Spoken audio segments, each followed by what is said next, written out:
Première épître de Paul aux Corinthiens, chapitre 12.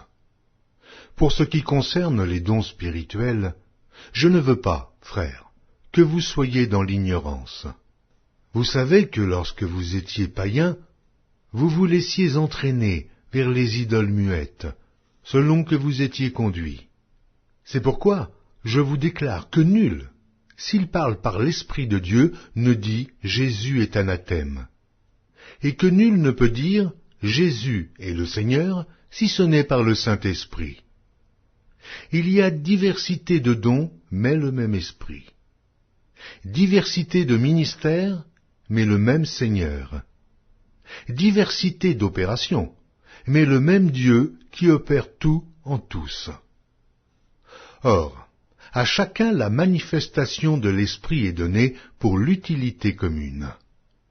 En effet, à l'un est donné par l'Esprit une parole de sagesse, à un autre une parole de connaissance, selon le même Esprit, à un autre la foi, par le même Esprit, à un autre le don des guérisons, par le même Esprit, à un autre le don d'opérer des miracles, à un autre la prophétie, à un autre le discernement des esprits, à un autre la diversité des langues, à un autre l'interprétation des langues.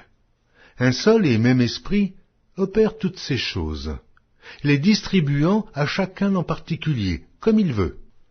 Car, comme le corps est un et a plusieurs membres, et comme tous les membres du corps, malgré leur nombre, ne forment qu'un seul corps, ainsi en est-il de Christ.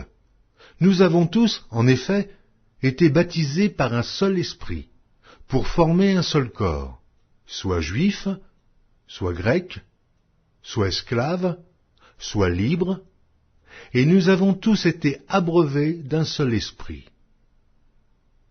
Ainsi le corps n'est pas un seul membre, mais il est formé de plusieurs membres. Si le pied disait « Parce que je ne suis pas une main, je ne suis pas du corps », ne serait-il pas du corps pour cela? Et si l'oreille disait « Parce que je ne suis pas un œil, je ne suis pas du corps », ne serait-elle pas du corps pour cela? Si tout le corps était œil, où serait l'ouïe? S'il était tout ouïe, où serait l'odorat? Maintenant Dieu a placé chacun des membres dans le corps comme il l'a voulu. Si tous étaient un seul membre, où serait le corps?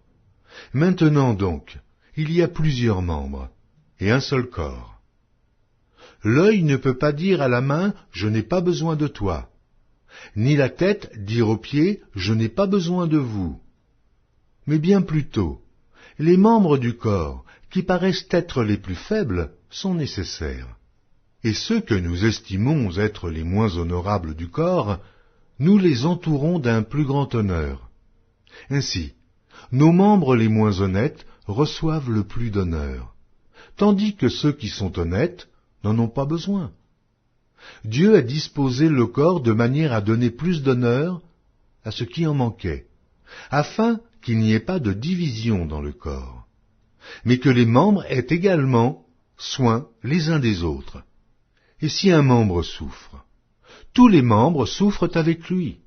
Si un membre est honoré, tous les membres se réjouissent avec lui. Vous êtes le corps de Christ, et vous êtes ses membres, chacun pour sa part. Et Dieu a établi dans l'Église, premièrement des apôtres, secondement des prophètes, troisièmement des docteurs, ensuite ceux qui ont le don des miracles, puis ceux qui ont le don de guérir, de secourir, de gouverner, de parler diverses langues. Tous sont-ils apôtres? Tous sont-ils prophètes?